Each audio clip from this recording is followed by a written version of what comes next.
sini saya akan menjelaskan pengertian dan dasar hukum hak tanggungan. Menurut pasal 1 Undang-Undang Nomor 4 Tahun 1996 tentang hak tanggungan atas tanah beserta benda-benda yang berkaitan dengan tanah. Hak tanggungan atas tanah beserta benda-benda yang berkaitan dengan tanah yang selanjutnya disebut hak tanggungan adalah hak jaminan yang dibebankan pada hak atas tanah sebagaimana dimaksud dalam Undang-Undang Nomor 5 Tahun 1960 tentang Peraturan Dasar Pokok-pokok Agraria. Berikut atau tidak berikut benda-benda lain yang merupakan satu kesatuan dengan tanah itu untuk pelunasan utang tertentu yang memberikan kedudukan yang diutamakan kepada kreditur tertentu terhadap kreditur-kreditur lain. Baik, selanjutnya mari kita simak video dan penjelasan setelah ini. Baik, saya di sini akan menjelaskan tentang ciri-ciri, prinsip, dan objek hak tanggungan. Hak tanggungan sebagai satu-satunya lembaga hak jaminan atas tanah untuk pelunasan utang tertentu mempunyai ciri-ciri pokok, yaitu yang pertama, memberi kedudukan istimewa, yang kedua, selalu mengikuti objeknya, yang ketiga, perlindungan yang seimbang bagi debitur, pemberi hak tanggungan, dan pihak ketiga, yang keempat, memenuhi asas spesialitas atau publisitas, yang kelima, mudah serta pasti pelaksanaan eksekusinya. Tentang prinsip dalam hak tanggungan terdapat beberapa prinsip pokok. Yang pertama, kedudukan kreditor pemegang hak tanggungan mempunyai hak yang diutamakan atau mendahului daripada kreditor-kreditor lainnya. Yang kedua, hak tanggungan tetap membebani objek hak tanggungan di tangan siapapun benda tersebut berada.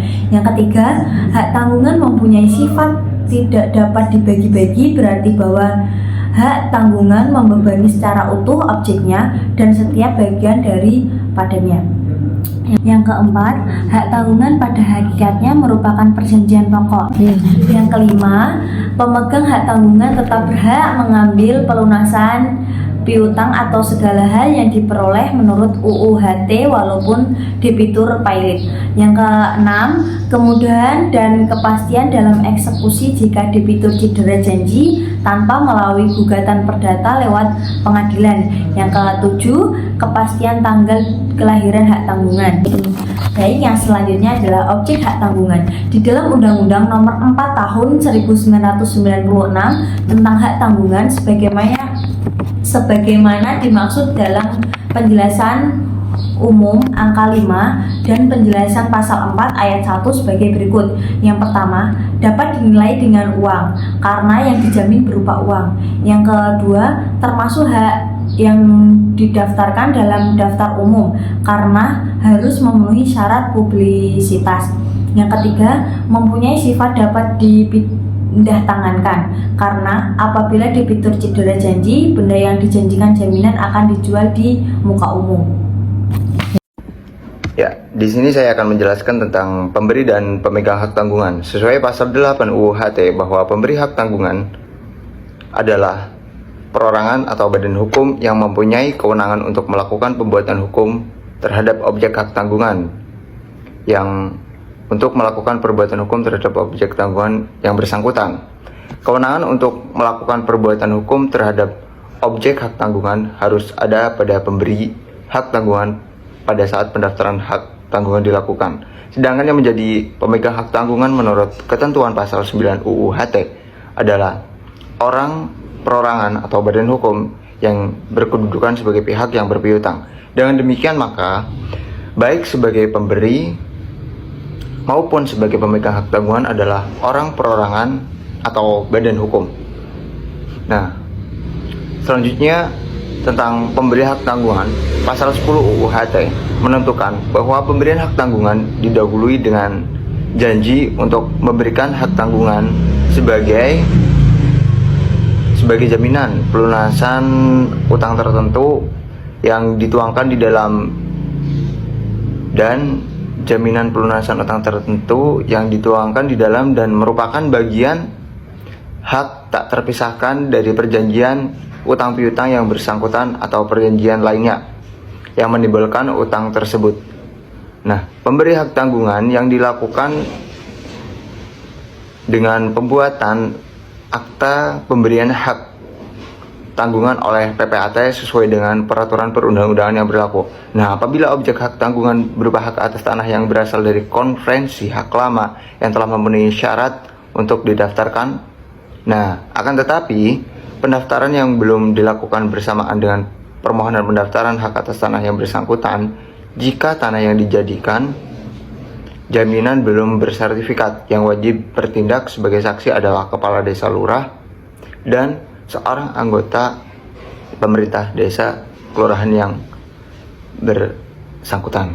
Nah, pemberi hak tanggungan itu wajib hadir sendiri, karena pada asasnya pembebasan hak tanggungan wajib dilakukan oleh pemberi hak tanggungan sebagai yang bertindak atau objek hak tanggungan. Nah, di sini ada lagi tentang pendaftaran hak tanggungan. Pasal 13 UHT menentukan bahwa setiap pemberian hak tanggungan wajib didaftarkan pada kantor pertanahan. Pendaftaran hak tanggungan ini untuk memenuhi syarat publisitas pendaftaran tersebut, hukumnya itu wajib karena menentukan lahirnya hak tanggungan yang bersangkutan. Nah, bentuk dari isi buku tanah hak tanggungan ditetapkan oleh Menteri Negara Agraria, atau Kepala BPN nomor 3 tahun 1996. Hak tanggungan lahir dengan dibuatnya buku tanah ini. Berarti bahwa sejak tanggal itulah kreditor menjadi pemegang hak tanggungan dengan kedudukan yang diutamakan atau mendahului kepada pemegangnya, yang dikenal sebagai droit de préférence. Nah, keistimewaan ini secara tegas diatur dalam pasal 1 angka 1 dan pasal 20 ayat 1. Sebagai tanda bukti adanya hak tanggungan oleh kantor pertanahan, diterbitkanlah surat tanda bukti hak yang diberi nama sertifikat hak tanggungan pasal 4. Selanjutnya, untuk memberikan kekuatan eksekutorial yang sama dengan putusan pengadilan yang telah mempunyai kekuasaan hukum tetap, sertifikat hak tanggungan memuat dengan membubuhkan pada sampulnya dengan kata-kata demi keadilan berdasarkan Tuhan Yang Maha Esa. Nah, segitulah intinya, sebagaimana sesuai peraturan. Itu sekian dari saya, selanjutnya akan dijelaskan oleh teman saya. Saya Sofian Nurul Husna dengan NIM 220205606 akan sedikit menjelaskan mengenai pendaftaran hak tanggungan, hapusnya hak tanggungan, dan peralihan hak tanggungan. Yang pertama yaitu pendaftaran hak tanggungan. Pasal 13 Undang-Undang Hak Tanggungan menentukan bahwa setiap pemberian hak tanggungan wajib didaftarkan pada kantor pertanahan. Pendaftaran hak tanggungan ini memenuhi syarat publisitas. Pendaftaran tersebut hukumnya wajib karena menentukan lahirnya hak tanggungan yang bersangkutan. Sebagai bukti adanya hak tanggungan, oleh pertanahan diterbitkan surat tanda bukti hak yang diberi nama sertifikat hak tanggungan. Ini tercantum pada pasal 14. Selanjutnya, persyaratan pendaftaran hak tanggungan sebagaimana dimaksud dalam pasal 13 ayat 3 dan ayat 4 Undang-Undang Hak Tanggungan Nomor 4 Tahun 1996 Jungko Pasal 114 Peraturan Menteri Negara Agraria Kepala BPN Nomor 3 Tahun 1997 adalah sebagai kelengkapan surat-surat dokumen bagi yang pertama, tanah yang bersertifikat atas nama hak pemberi tanggungan. Yang kedua, tanah yang sudah bersertifikat sudah ada akta peralihan haknya dan belum didaftarkan ke atas nama pemberian hak tanggungan. Yang ketiga yaitu sebagian tanah yang sudah bersertifikat yang perlu dilakukan pemisahan. Nah, yang keempat yaitu tanah bekas hak milik adat belum bersertifikat atau melalui penegasan hak atau. Nah, selanjutnya yaitu peralihan hak tanggungan. Pasti kan muncul pertanyaan, dapatkah hak tanggungan beralih kepada pihak yang lain? Jawabannya dapat. Hal ini dapat dilihat pada pasal 16 menentukan bahwa jika hak tanggungan beralih wajib didaftarkan pada kantor pertanahan. Nah, pada intinya jika ingin mengalihfungsikan atau mengalihkan hak tanggungan maka harus didaftarkan ulang ke kantor pertanahan. Nah, dalam rangka memenuhi syarat publisitas yang penting bagi pihak-pihak ketiga yang berkepentingan, peralihan tersebut wajib didaftarkan. Maka dalam pasal 6 ditetapkan bahwa beralihnya hak tanggungan tersebut baru berlaku bagi pihak ketiga pada hari tanggal didaftarkannya peralihan yang bersangkutan oleh kantor pertanahan. Selanjutnya, hapusnya hak tanggungan. Pada pasal 18 menentukan bahwa hapusnya hak tanggungan disebabkan karena hal-hal sebagai berikut. Yang pertama, hapusnya utang yang dijamin sebagai konsekuensi sifat asesorir hak tanggungan. Yang kedua, dilepaskannya hak tanggungan oleh kreditor pemegangnya yang dibuktikan dengan pernyataan tertulis. Nah, yang ketiga, pembersihan hak tanggungan yang bersangkutan berdasarkan penetapan peringkat oleh Ketua Pengadilan Negeri atas permohonan pembelian tanah yang dijaminkan. Nah, yang keempat yaitu hapusnya hak atas tanah yang dibebani hak tanggungan yang bersangkutan. Halo, saya Lulu Unayiro dengan NIM 2202056030. Di sini saya akan menjelaskan tentang pembebanan objek hak tanggungan. Satu objek dalam dibebani lebih dari satu hak tanggungan yang masing-masing menjamin pelunasan piutang yang berbeda, yang ditetapkan menurut tanggal pendaftarannya, yaitu tanggal pembukuannya oleh buku tanah di kantor pertanahan. Hak tanggungan didaftarkan pada tanggal yang sama ditentukan menurut tanggal pembukuan akta pemberian hak tanggungan yang bersangkutan. Peringkat tiap-tiap hak tanggungan ditentukan menurut urutan nomor akta pemberiannya masing-masing.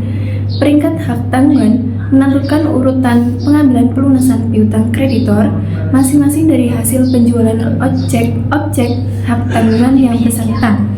Urutan peringkatan tersebut penting dalam hubungannya dengan kemungkinan dilakukannya pembersihan hak tanggungan sebagaimana diatur dalam ketentuan pasal 11 ayat 2 huruf F, pasal 18 ayat 1 huruf C, dan ayat 3, serta pasal 19. Baik, perkenalkan nama saya Fadila Asmila Pastuti dengan NIM 2002056026. Di sini saya akan melanjutkan materi yang selanjutnya yaitu eksekusi hak tanggungan. Nah, pasal 1 butir 1 Undang-Undang Nomor 4 Tahun 1996 menyebutkan bahwa hak tanggungan atas tanah beserta benda-benda yang berkaitan dengan tanah yang selanjutnya disebut hak tanggungan adalah jaminan yang dibebankan pada hak atas tanah sebagaimana benda lain merupakan satu kesatuan dengan tanah milik untuk pelunasan utang tertentu yang memberikan kedudukan yang diutamakan kepada kreditor tertentu terhadap kreditor-kreditor lain. Yang kedua, pemberian hak tanggungan didahului dengan janji untuk memberikan hak tanggungan sebagai jaminan pelunasan utang tertentu yang dituangkan di dalam dan merupakan bagian tak terpisahkan dari perjanjian utang piutang yang bersangkutan suatu perjanjian lainnya yang mendahulukan utang tersebut, dan pemberian hak tanggungan tersebut dilakukan dengan pembuatan akta pemberian hak tanggungan oleh PPAT pasal 10 ayat 1 dan ayat 2 Undang-Undang Nomor 4 Tahun 1996. Yang ketiga, pemberian hak tanggungan wajib didaftarkan pada kantor pertanahan dan sebagai bukti adanya hak tanggungan kantor pendaftaran tanah menerbitkan sertifikat hak tanggungan yang memuat irah-irah demi keadilan berdasarkan ketuhanan yang Maha Esa pasal 13 ayat 1, pasal 14 ayat 1 dan 2 Undang-Undang Nomor 4 Tahun 1996. Yang keempat, sertifikat hak tanggungan mempunyai kekuatan eksekutorial yang sama dengan putusan pengadilan yang telah memperoleh kekuatan hukum tetap. Dan apabila debitur cedera janji, maka berdasarkan detail eksekutorial yang terdapat dalam sertifikat hak tanggungan tersebut. Atas kesepakatan pemberi dan pemegang hak tanggungan penjualan, objek hak tanggungan dapat dilaksanakan di bawah tangan. Jika dengan demikian, itu akan diperoleh harga tertinggi yang menguntungkan semua pihak. Pasal 20 ayat 2 Undang-Undang Nomor 4 Tahun 1996. Baik, itu aja yang saya dapat sampaikan. Terima kasih.